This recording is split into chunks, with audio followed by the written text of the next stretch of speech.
Welcome to Broken Catholic, the show where I interview practicing Catholics, non-Catholics, and recovering Catholics about why the world isn't working right now, and tackle unspeakable topics that many people secretly struggle with but won't admit.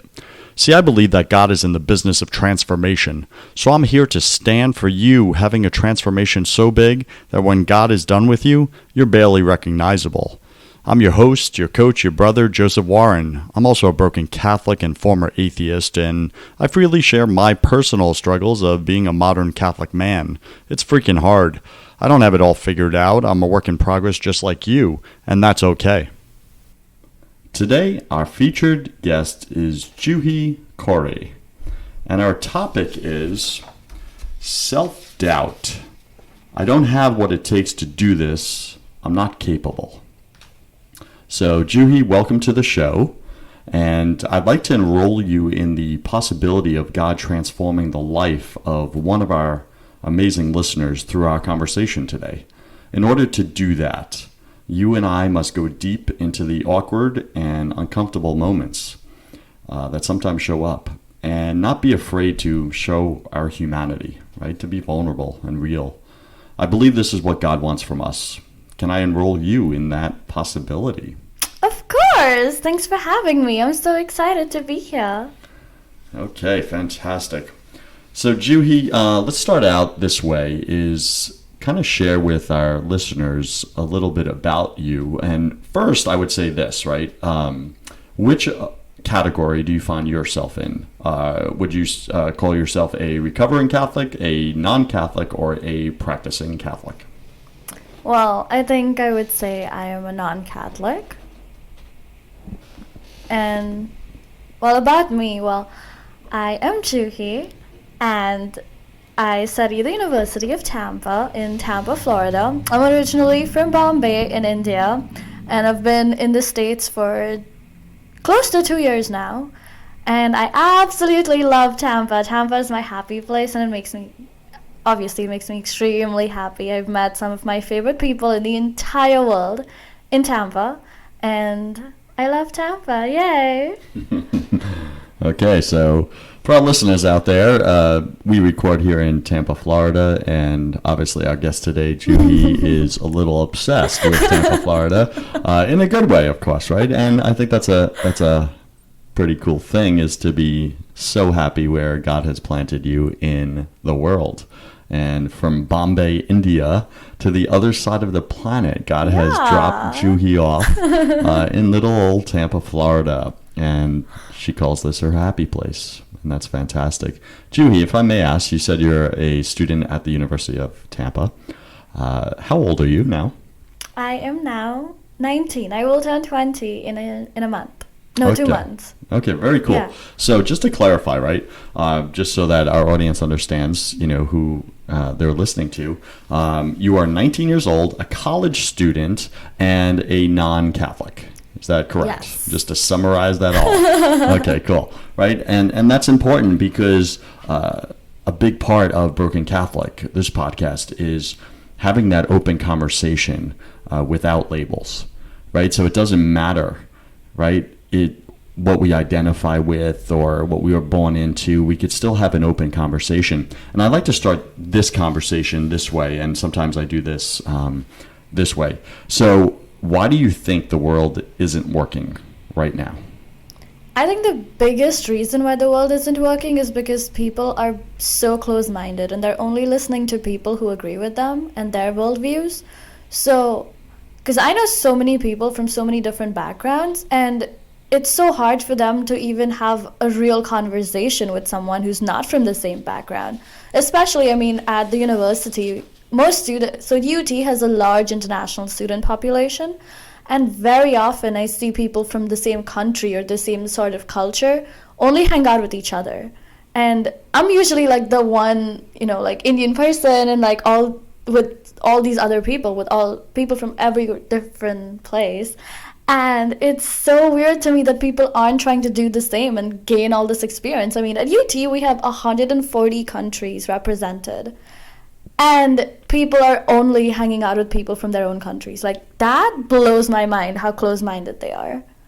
It sounds like UT is similar to the UN. It's like all these countries represented here in this one location. Please continue, right? Because I really like where you're going with this. And yeah, it's, that closed-mindedness. And a lot of important conversations need to happen in the world right now, and we're not addressing them. Why? I think you nailed it. Is because the second we share an opposing view to someone else, all of a sudden there's confrontation. There's, I'm offended. You're not offended. You just don't want to. You don't want to hear a contrary point of view because you probably aren't strong enough in your own. And you don't want to be challenged, right? And we become this country of wusses, in my opinion, in conversation. And the conversations never get started because they're shut down and stopped before they ever can. So speak a little bit more about that. Do you have like a real world example of something in your life where that exact situation happened, where there's a conversation, it's just happening organically on maybe a really cool or important, relevant topic, and all of a sudden, someone with an opposing view is like shutting it down with conflict, or they're just offended or whatever, and the conversation just stops. That's a really interesting question. And honestly, because of the people that I surround myself with, I usually have the opposite experience. But I've seen conversations where people are, they come from different experiential backgrounds and they're talking about things and they don't have the kind of open-mindedness or respect for each other. And so that turns into just a yelling match. It doesn't turn into an actual conversation. And that happens I've seen that happen in class. I've seen that, especially sometimes it's between like a professor and a student, or it's just, regardless, like you just need to respect other people. And I think that is definitely missing. I completely agree on that. So I don't want to get off track because today our conversation, and you and I know, can speak a long time on that exact topic. So, and we do. Yeah, and we do, right, in real life. So that's kind of cool. And just so everybody knows, Juhi is one of my favorite humans on the planet Earth. And, we're kind of good friends and everything. And so Juhi, one of my best human friends, today we're talking about self-doubt. I don't have what it takes to do this. I'm not capable. So start us out on that. Where has that shown up for you in your life? Honestly, it shows up way more often than I would like to admit. A lot of times I find myself doubting not my capabilities, but just the fact, just whether or not I'm like living a lie of sorts. So for people who don't know me, I was a very different person before college. And I truly think college and just moving to a different country at the age of 17, like all of that changed me completely. And it really showed me so growing up, I always had an idea of who I wanted to be, or I knew people who were a certain way and I wanted to be like that. And when I came to college, I had this great opportunity to completely start over, and I created that version of myself, the one that I can look in the mirror and say that I truly love this person. And how did you do that? Like, seriously, I'm going to stop you right there because that's really cool. Okay, and you hear motivational speakers and others talk about that. Mm-hmm. Like, well, just create the person you want to be. And again, this is very relevant to this topic, right? Because if you're someone who is living in self-doubt, you're constantly questioning who you are. Do I have what it takes to do this, to hit that goal, to live that dream? But deep down inside, I don't feel capable, right? I don't feel I'm worthy of it or whatever. Like, how do you describe the person that you were back then, right? Because you just leaned into, there was a clear before and after. Is that correct? Absolutely. Okay, so how would your friends back then have described you if you were being totally transparent right now and not making yourself look good? Okay, I'm not going to describe it from a friend's perspective because my friends were my friends because they liked me. So I'm going to talk about maybe from like a person that I wasn't actually nice to. So when I was younger, I was very mean and very selfish, very self-centered. I thought that I was also super insecure for multiple reasons. So the only thing that I really truly loved about myself was my hair, because I have like really nice long thick hair. And I still love it. But We call that Indian advantage. Yeah, Indian advantage hair. you have nice hair too. Oh, thanks. Please continue. So anyway, I was insecure, and that showed up in the sense that I didn't want everyone else to know I was insecure, so I had to pretend that I loved myself and pretend like I was the center of the world. And so I had to show people that they weren't good enough so that I would feel better about myself. And That's real. Okay, so how many of you out there listening right now are doing that? And it doesn't make it right or wrong. It just is, right? You're pretending that you're self-confident, but in reality, it's false. You're faking it instead of just dealing with it and saying, hey, there's a problem here. I'm lacking self-confidence. I have major self-doubt. Let me go address this and make it better. But instead, you're taking the easy road. And the easy road looks like what Juhi's describing right now, which is, you know what? I'm going to pretend. I'm going to fake it till I make it. I actually hate that motto. Like, I think that is so bad for everyone, because it doesn't induce positivity, in my opinion. I think we need to, for me, especially, like for me personally, with respect to self-confidence, I think the way that I became way more confident and fell in love with myself was when I started actually understanding who I was and exploring what my abilities and what my interests were. And once you gain confidence in once you are more confident of your ability in something that you truly enjoy and you see results, I think that in itself is going to make you confident, instead of like pretending like the world is just a very happy place. I mean, the world is a great place and I love it, but you have to make sure that you have that mindset every single day. So what I'm hearing you say right now is a really good point, is you went out and started taking action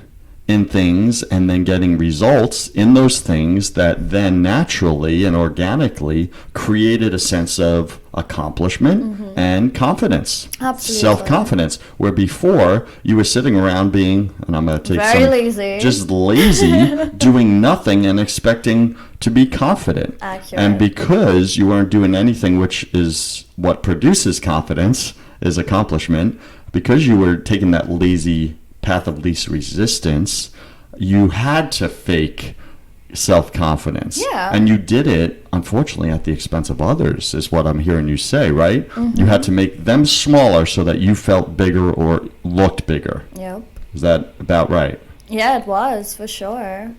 And the sad part was a lot of people that I was surrounded by were the exact same way. So at the time, I didn't see that as the wrong way to be, because everyone was the exact same way.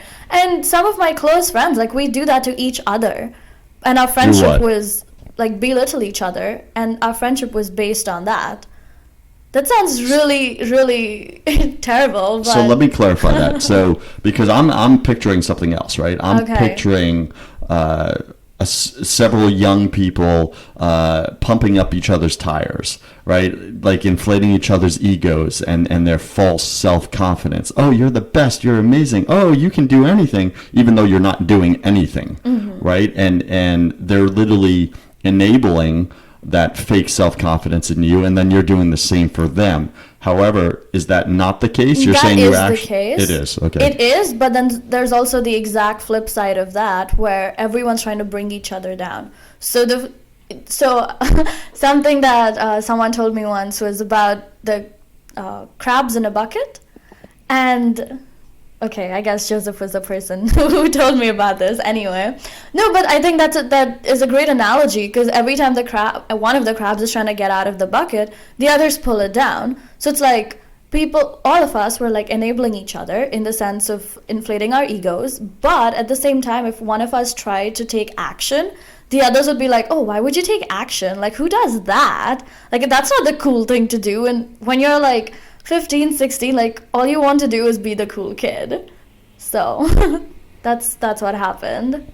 I get that. So how did you make that transition, right? Because there's young people listening right now, Juhi, that maybe deep down inside of them, even though they're plagued with all that self-doubt, there's a longing to climb out of the bucket, as you said, right? To be that one crab that says, man, I don't want this fake life. I'm empty inside. This bucket's empty. It's an empty bucket with a bunch of empty crabs in it, right? And I want out of it. And I see a different life out there. And like, how do you do that? How do you start taking that first climb when everyone is against you taking a step out? And you know they're going to drag your butt back in. For me, I moved to another country. And I love that. I love that. She's like, you know what? I'm just going to take one massive run and jump from this bucket to the bucket called India to the bucket called America. Please continue. No, I mean, if you can and you're able to actually physically remove yourself from that situation, I would suggest doing that, because I think that goes such a long way. Okay, so what you're talking about is taking massive action in the direction of what you want. Because you're so involved in that life that taking small baby steps is not going to help. Like, you really do need to take a massive leap of faith. Yeah. I mean, but how do you do that? Where does that come from, right? To push yourself and to create that kind of drive where you have to take that running start and massive action at 17 years old to get on a plane by yourself and fly to another country you've never been without speaking partially the language, right? And I know you were taught English. My first language. Yes, okay. So, sorry about that. That was my own labeling I just did there. Thanks, and I apologize for that. And I made an assumption. But how did you do that? How did you take that running leap of faith that normally paralyzes people? I think it helps to wake up every morning and hate your life.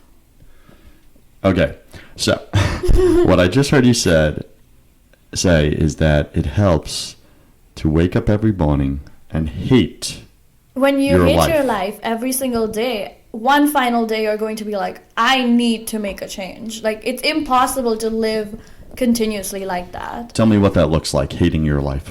Like, what did it look like back then for you? For me, it meant I didn't want to get out of bed. I just wanted to hang out with the same people that I was hanging out with, who I knew weren't the best company, but I didn't want to take action on that because it felt comfortable, right? It feels, when you're so used to this cycle of negativity, it feels so comfortable to stay in it, because getting out of that zone it's scary. But at the end of it, I was so sick and tired that I knew that I would not amount to anything until and unless, like, I made some serious changes. And I mean, growing up, my mom especially would always be like, oh, you're very intelligent, like, you have all the gifts, you have so much potential. And there were very few adults who, like, said those kinds of things to me, because I wasn't taking action on any of that, right? I wasn't taking action on any of my gifts, but there were a few people, including my mom, who, like,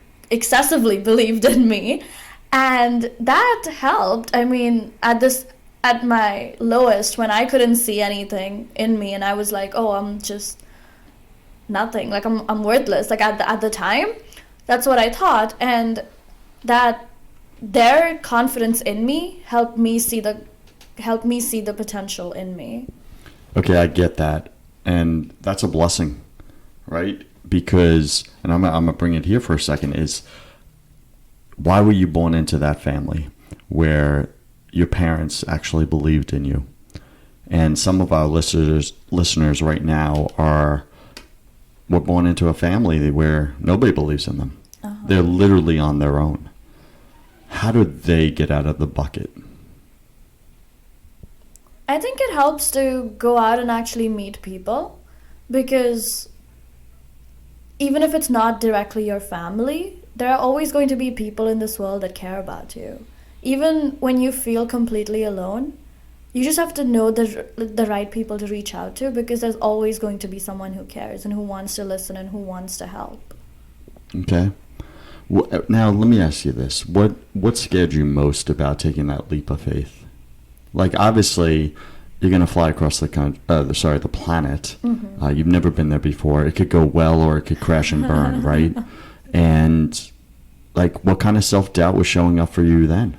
Well, I would say the kind of self-doubt that showed up was, so in India, the education system's very different. So we go to the same school until 10th grade, and then for 11th and 12th, we go to another place. And my school until 10th grade is one of the best schools in the country. I was like in this bubble, and I love that bubble. I was so comfortable there, but I wanted something different because I've always been a little more adventurous. So I wanted something different. And I switched schools, and I had the worst experience. So when I was supposed to come here, to me, that felt like it could either go extremely well, or I could have another terrible experience like I had just had. And so that, I think that's where my self-doubt came in the most. Like, am I making the right decision? Like, so in India, life for a middle-class person is very comfortable, very easy. Like, we have maids, drivers. It's very easy to get access to those kinds of things because it's not very expensive. But when I was coming here, I knew I had to be very independent, live by myself. I had to do everything by myself. And I mean, the first time I used a vacuum cleaner was when I came here. My resident assistant, the RA, she taught me how to use it. I didn't know how to change bed sheets. I didn't know how to do simple things that, a lot of people in this country grew up doing on a daily basis. And it was just this whole self-doubt, as in, am I going to be able to do this? Like, or should I just stay in India and live this comfortable life?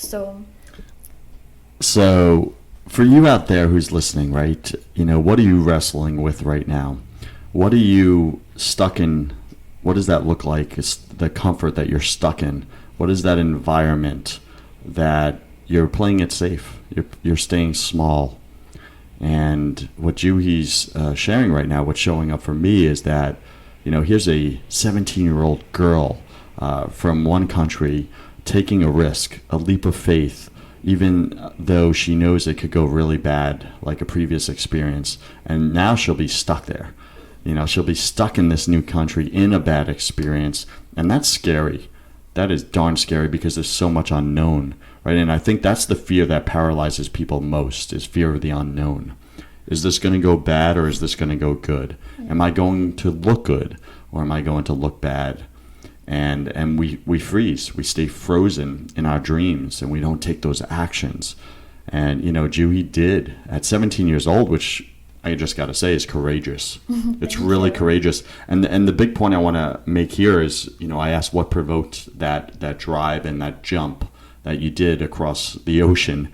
And what I heard you say is that there was enough pain in your current situation of staying in this life of mediocrity and just ordinariness and smallness. There was enough pain there, or more pain there, than there was in risking the jump. Yeah, absolutely. I think you summarized that really well, because that's when you don't know what's out there, there's no positive or negative, because you just don't know. So I think that really helped, because at the time I knew that the current situation was negative. So taking a 50-50 chance is much better than staying there when you know for sure, like 100%, that it's a negative situation. Love that. Okay, so you just brought some mathematics into this, right? I love math. Of course. Who doesn't love math? It's everywhere.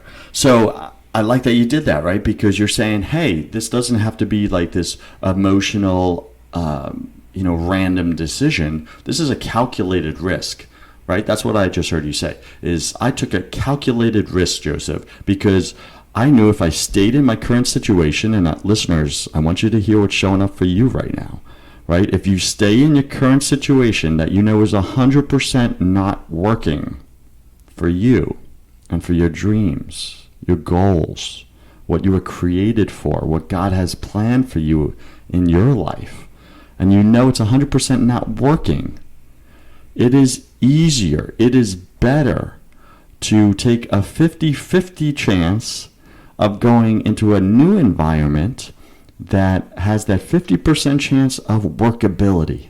It could work. That's awesome, right? Simple, basic math. Love it. What else do you want to say on that, Juhi?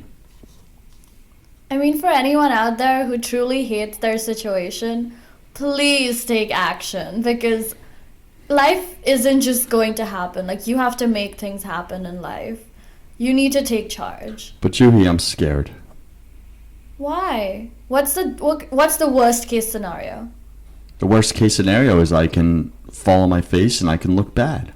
Okay, really bad to those around me, and then I lose my safety net. And yeah, granted, it's not the best safety net. It's my little safe bucket, but of ugliness and negativity and people who really don't want the best for me, right? They want to stay small, so they want me to stay small so that it keeps them staying small, because if I start to do things with my life, it's going to hold up a mirror to them that they're not doing anything with their life. So now they're going to actually outwardly try to hold me back, and I don't want to risk that. Like, how do I take that chance, Juhi? Because for once, you do need to think about yourself over other people. When you're making that decision, I mean, I left my parents behind. I left my friends, my younger brother, who, he was 11 or 12 years old.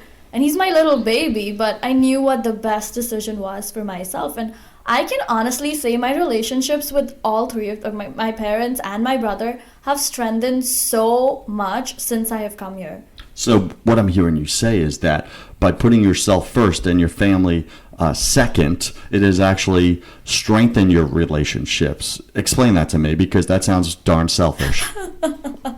I guess it might come across that way to someone, but once you actually make that decision, because when you're in a negative situation, a negative place, you're surrounded by negativity. There's no way that you can have positive relationships with people when you're so negative. But once you take yourself physically out of that situation and you start becoming more positive, you bring positivity into every aspect of your life, including your relationships. And for me, that was really important, because every teenager has those moments where I can't stand my parents, right? And not physically being with them 24/7, that really made me miss them, and I wanted to be around them. So then we would take action and go on family trips and see each other proactively instead of being stuck with each other. I get that. So I'm hearing what you're saying.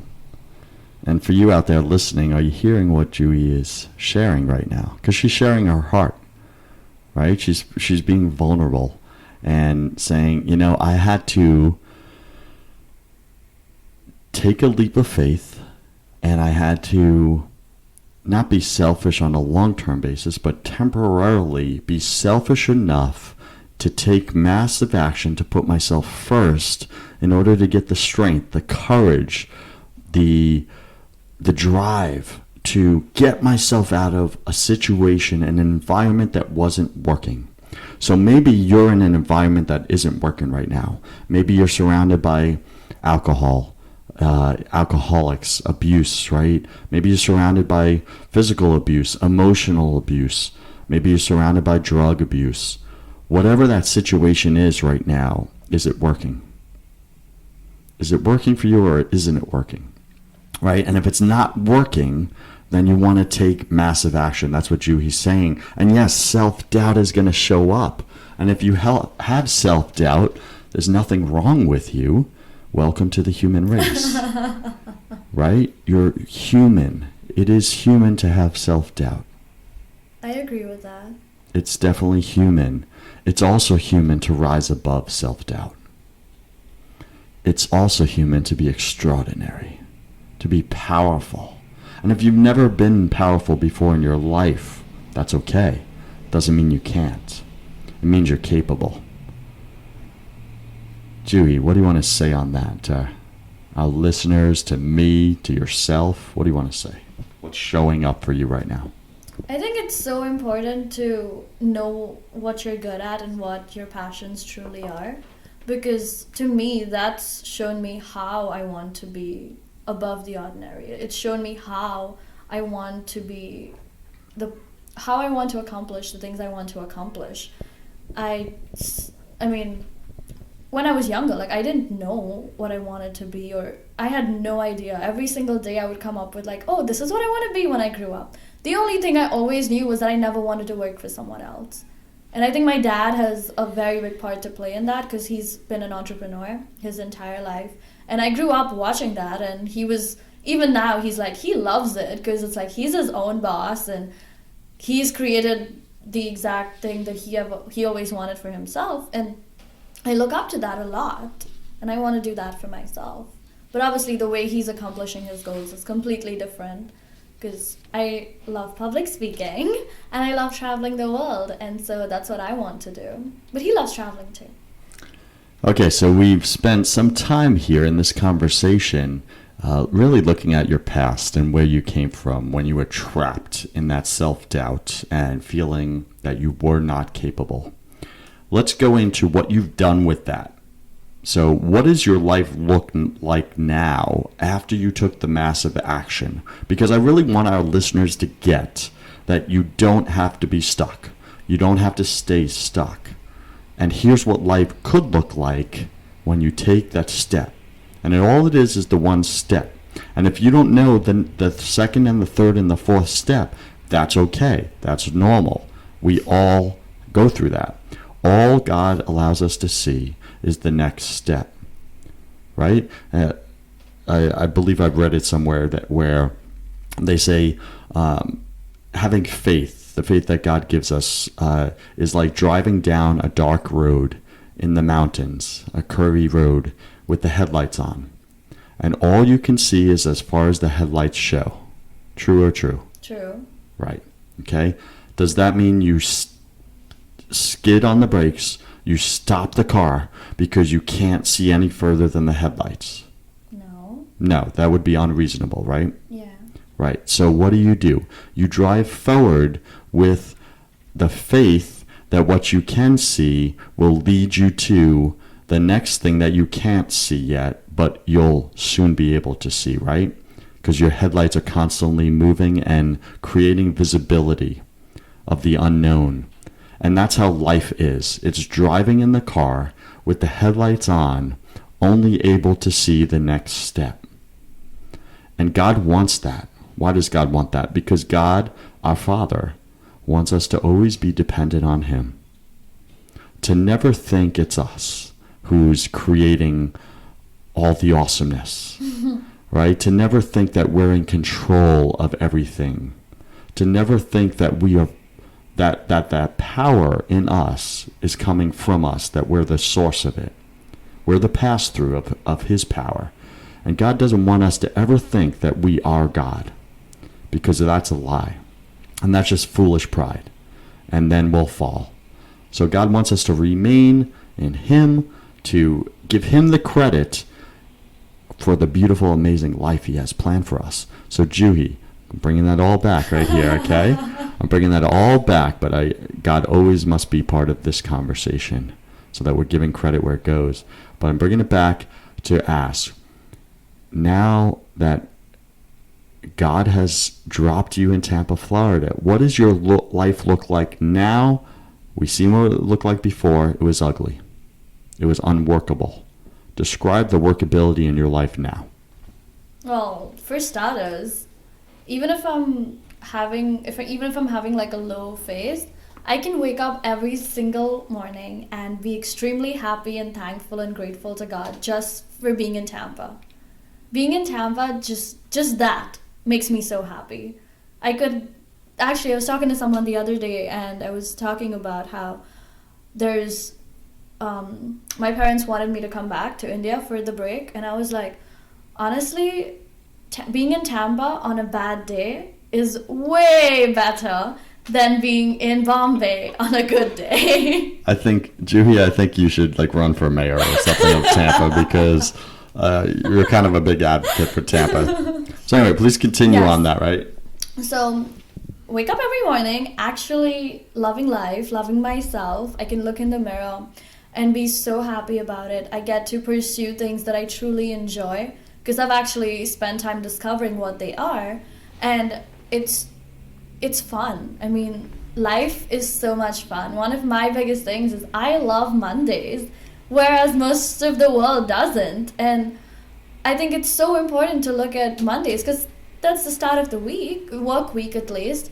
And you need to look at that in a very positive light because you're entering an entire new week of new possibilities, of new people, new experiences. Just there's so many awesome things that could happen that week. But if you start out with a negative mindset, you're going to have a negative week. Like, there's no denying that. And so I think it's so important to do that. But I absolutely love life now. Awesomeness. Now, you slipped it in there earlier, and I did not miss it. Okay. Okay, because I'm like a Jedi master here. Okay. Of course. And you said that God is in your life now, right? And you didn't say in those words, but you mentioned God as part of where you are now. Was God always in your life? I think I've had phases. Was God in your life back in the self-doubt in India, in that crab bucket? I think I don't know where it stemmed from, but I was definitely very repelled to the idea of God, and some of it had to do with being forced to follow certain things or being forced to, it's just like a part of the culture, and I didn't like the way I had to do things. So, but it was also, I mean, I was in like that stage, that bad teenager stage, so I want to rebel against my parents, against things that I was surrounded by. So any organized anything, any structure, right? That's what a teenager does. They rebel against structure, rules, right? We don't like it. No. I'm in my rebel stage. I am free to be me, and you will like it. I get that. Okay, so were you raised with any faith? Was God? When was God introduced to you in your life the first time? I would say like since I was born. I would think so, because I mean my parents, my dad is very Hindu, my mom's very spiritual, but I went to a Christian school growing up. It's an awesome school and I love it. But I also had friends from so many different religions. I had friends who were Muslim, friends who were Zoroastrian, just people from because India is very, very diverse. So that was awesome, because even though all of us went to a Christian school, not majority of the kids were not Christian, but everyone had to follow the same structure, right? Because we'd have morning assembly where we'd all say the Lord's Prayer, we'd sing different hymns. And I still like singing those hymns. They're just so nice and positive. And even now, because I miss that school so much, that was a piece of me. It'll always be so important to me. But yeah, heart.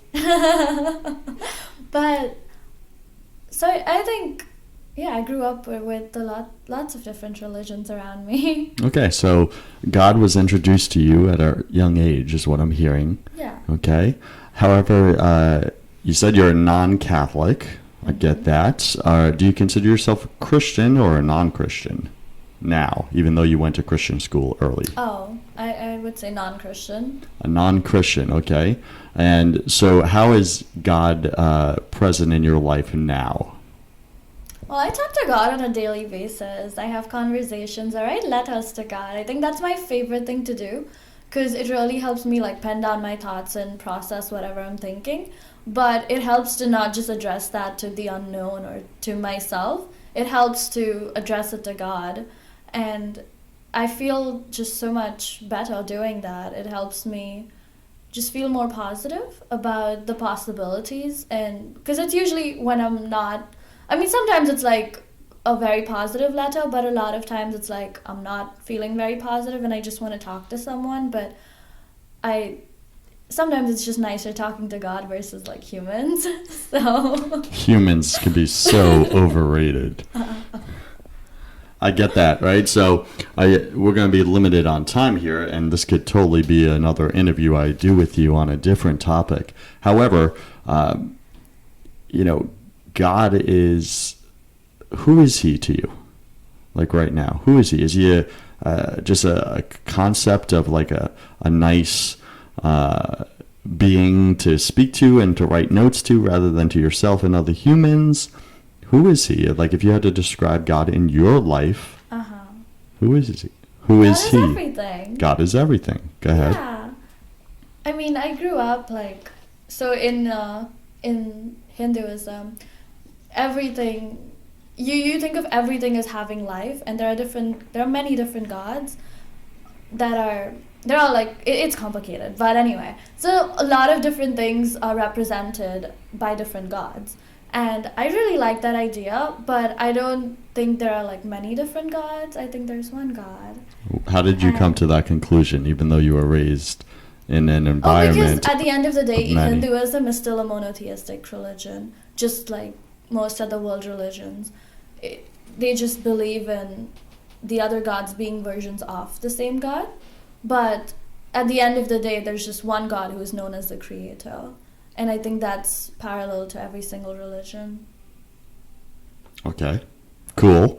So who is God to you? Coming back to the same question. I don't understand the question, I think. I just... Okay, that's fair. So let me clarify my own verbiage here. Okay. So how has God shown up in your life?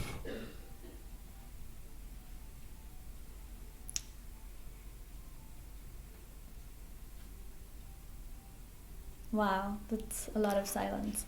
I don't know. In college, I was introduced to the concept of being agnostic, and that was I think it's a valid approach if you're not actively seeking something. If you're trying to find reasons to not believe in God, you're going to find them, and if you're looking for reasons to believe in God, you're going to find them. That's what I think. And I think for a long time I was just like, oh, I don't want to take action on this. And so I was just in this like zone where I was like, oh, I like being agnostic. Nothing matters. It's whatever. It's like the daily flavor of the flavor of the day. Today I'm feeling chocolate. What does chocolate look like? Well, they call it agnostic. But let's have some chocolate. Oh, it tastes delicious today. Please continue. But then I think Joseph and a few other people who came into my life at a time where I was trying to actively seek something and I wanted to believe in God.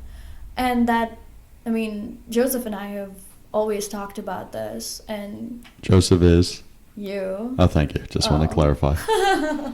Otherwise, if there was another Joseph, if I have a doppelganger, I'm going to have to take him out. So please continue. But I think those conversations really helped. I have other influences in my life, like my family friend in Dubai. He actually gave me a book called Codename God, that book really helped me as well, because I have a very logical, scientific mind where I need to see those analogies and those reasonings for the existence. And that book has been written by a scientist he's a specialist, he's an expert in quantum physics. And so he really relates all of that scientific stuff to his search for God and how he found God.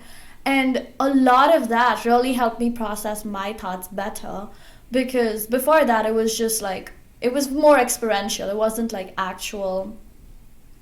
So what I'm hearing you say here, Juhi, that you did for you is that you were at a stage of life, you've gone through many stages of life like we all do, where God was present in your life at an early age. Then you went through your teenage years, you just kind of rebelled from anything organized, and God got thrown into that mix.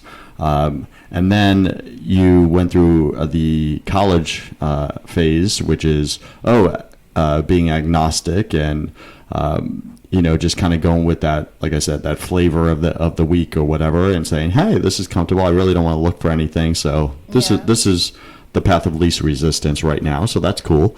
And then, you got to a stage of desire, of saying, hey, there's got to be something more, However, I want that evidence. I want that what kind of turns my mind on, kind of case study of God, and show me that. And a friend introduced you to a book that really spoke to the way God wired you.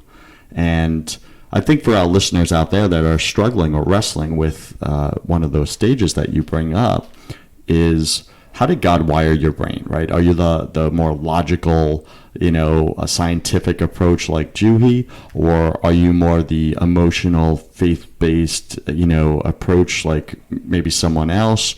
And then find books on, speaking about God and understanding that God does exist. And like Juhi said earlier, if you only fill your mind with reasons why God doesn't exist, and dump all that in, it's garbage in, garbage out, right? And you will come to the presumption that God does not exist because you're filling your head with that propaganda that God does not exist.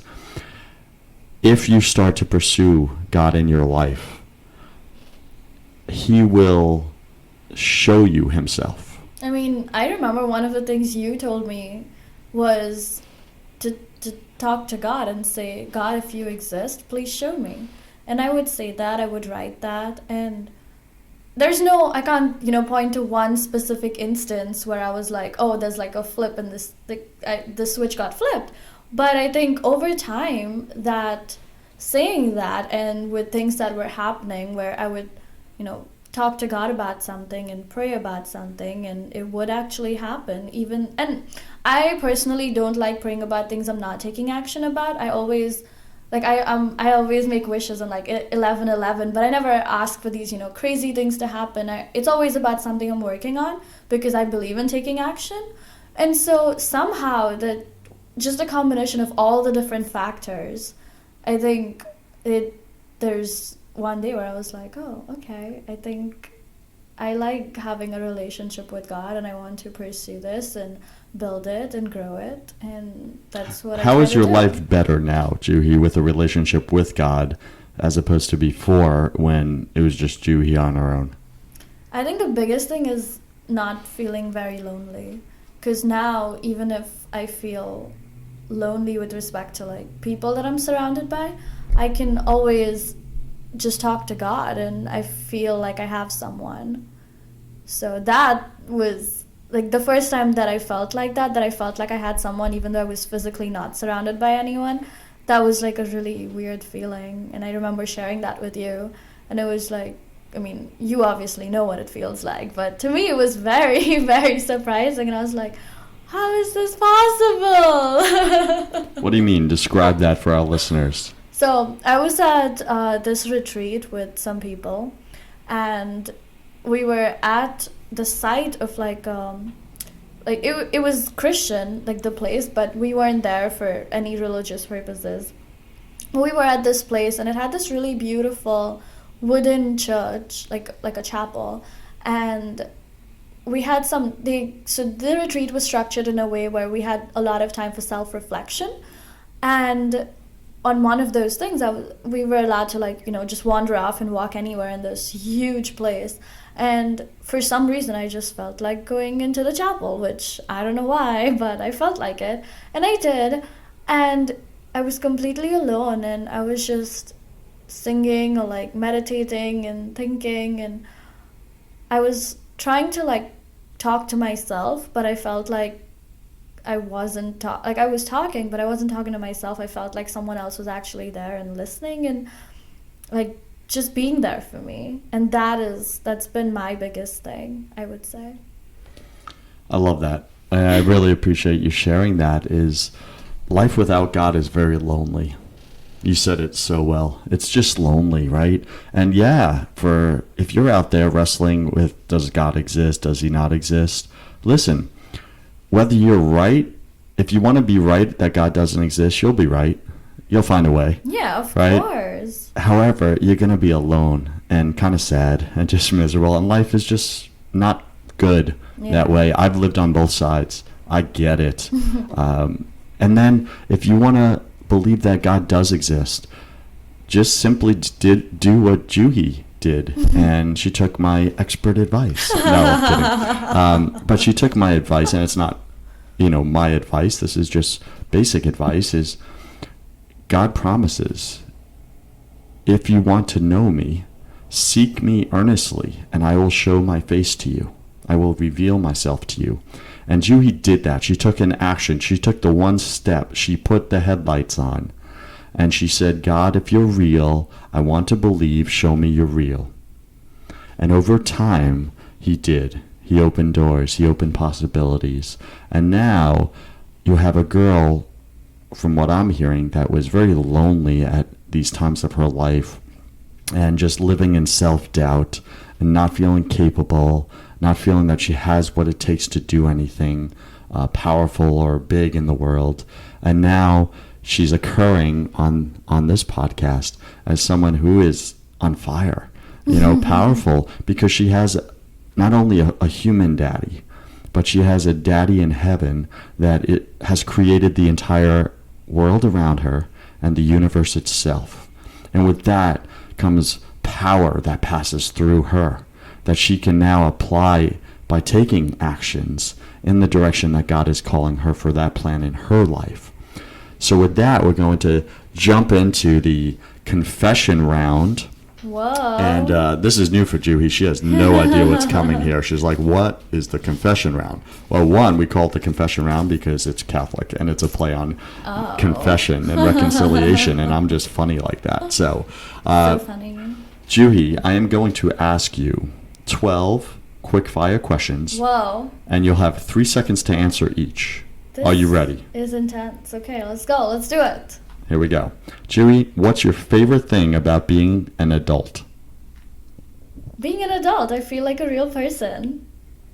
Juhi, what's your least favorite thing about being an adult? Adulting. Doing like actual things that real people have to do, like cook and clean and pay bills. Yeah. Responsibility, exactly. Okay. What secret fear do you have about people? That I wouldn't be able to help inspire them. Like they're so stuck that I can't help them. That's very scary to me because I want to help people. Okay. If you could be anyone in the world, who would you want to trade places with for the next 7 days? Juhi! I love Juhi! I don't want to be anyone else. What do you wish you were better at? Thinking about the answers to these questions. In the world, what do you think? What do you wish you were better at? Be Maybe real. sports. Sports? Because I just never tried. Okay. What dream are you scared of pursuing? Being big on social media. Like a personality of sorts. Yeah, like an influencer. Okay, got it. What makes you smile more than anything? Tampa! And Juhi. And Joseph. Cool. When you were a child, what did you want to be when you grew up? The first thing was being a doctor. Very Indian. Got it. If you had the power to remove any one form of suffering from the world, what would it be? Poverty. Imagine sometime in the distant future, and there you are, standing in front of your tombstone. Read to us what it says on it. What? I don't know. So here in the United States... I know what a tombstone is. I yeah, don't know on what a tombstone, usually have on it. normally what they do, here lies so-and-so who did so, whatever. Oh, okay. So read to us what it says. He inspired and changed people's lives. Got it. When you die, what would you like to hear God say when you walk through the pearly gates? Hi, Juhi. Anything else? No. Okay. Hi, Juhi. That's fair. Hi, Juhi. Welcome to heaven. There you go. And last question. What? If you could come back to life and tell your family and friends any one piece of advice, what would you say to them? Take action and don't be comfortable. Got it. And Juhi, what's the best way for our listeners to get in touch with you? Through Facebook or Instagram, it's just Juhi Kore, Juhikore. And you can watch my YouTube series called Juhi Approved. Fantastic. And I'm just going to say that slowly because Juhi's really cute British accent and the speed at which she speaks, maybe you didn't get. So that is Juhi, Juhi, Kore, Kore. So you can pull her up, just Google her, and I'm sure she'll be coming up because she's going to be a social media influencer she already is. It's already happening. And she's taking massive action to make that happen. Juhi, thanks for joining us today, and we wish you the forgiveness, authority, and blessing of God the Father, the Son, and the Holy Spirit. Amen. Thanks for having me. Amen. Friends, head over to brokencatholic.com for even more tools, tactics, and wisdom that you can use to transform your life and become the best version of yourself. I'm Joseph Warren, and you were made for greatness. So stop being a wuss and start being a winner. Have a blessed day, and remember that God the Father loves you more than anyone else ever can, and He is waiting to show you His awesome plan for your life. Now go spend some quiet time with Him like Juhi did. Cheers. I'll talk to you soon. Bye-bye.